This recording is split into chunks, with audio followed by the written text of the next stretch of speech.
Let me ask you something. Throughout my career, I've learned that the biggest threats to a business rarely come from competitors. They come from the people you trust. That statement may sound cynical, but after what happened to me, it became a lesson I would never forget. At the time, I owned several successful companies spread across multiple states. Business was thriving, revenue was growing, life was good. Like many business owners, I relied heavily on a small group of trusted executives to help manage daily operations. One of those was a man named Robert.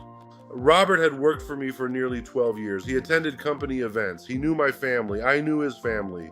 If someone had asked me who I trusted most in the organization, Robert would have been near the top of the list, which is why I never imagined the truth.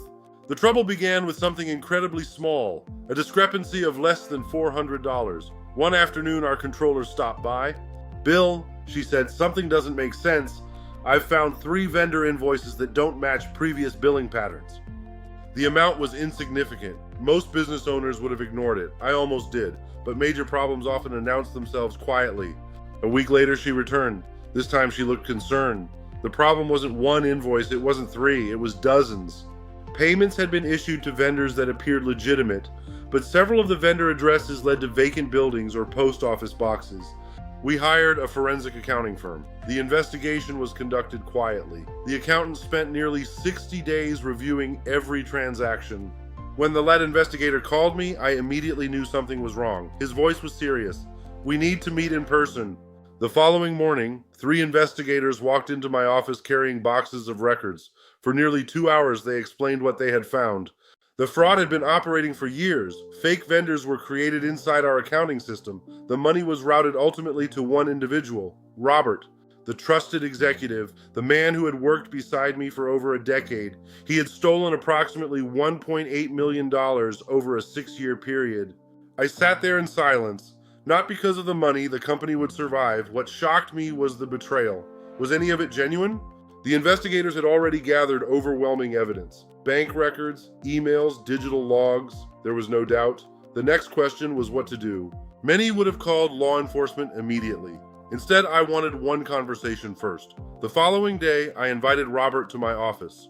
He walked in smiling. He had no idea what was coming. I asked him to sit down, then I placed a stack of evidence on the desk between us. His smile disappeared immediately. For several moments, neither of us spoke. Finally, he looked down and quietly asked, "How much do you know?" "Everything."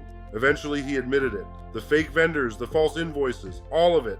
For 6 years, he had been stealing from the company. The explanation was sadly familiar. Financial pressure, bad investments, greed. At first, he intended to pay it back, but then the theft became easier. I listened. Then I thanked him for finally telling the truth. The meeting lasted less than 30 minutes. When it ended, his employment was terminated. Law enforcement became involved, civil actions followed, the legal process took years, but that wasn't the most important part of the story. The real challenge came afterward. As painful as it was, I had to ask myself an uncomfortable question. How had this happened? The easy answer was to blame Robert. The harder answer was to examine my own leadership. I had allowed trust to replace accountability. Processes existed, but they weren't being followed. Approvals were concentrated among too few. Oversight had weakened as the company grew. That realization changed everything. We completely redesigned our financial controls. No single executive could approve and process payments alone. Vendor verification was strengthened. Independent audits became routine. Technology was upgraded. Reporting became more transparent. The improvements cost money, but they saved far more. Within 3 years, operational efficiency and profitability increased dramatically. Ironically, the fraud that almost damaged us made us stronger. Looking back today, I don't remember the money as much as the lesson. Trust is essential in business, but trust should never replace verification. Strong leaders create systems that protect honest employees. You don't build great organizations by assuming people will always do the right thing. You build them by ensuring the right thing is done.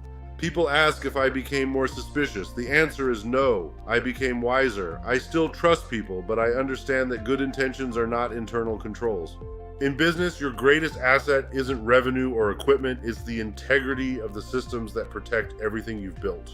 That is something worth investing in every single day. For more on staying committed to truth and faith, visit stayingbythestuff.com. #faith in God, #leadership, #stayingbythestuff.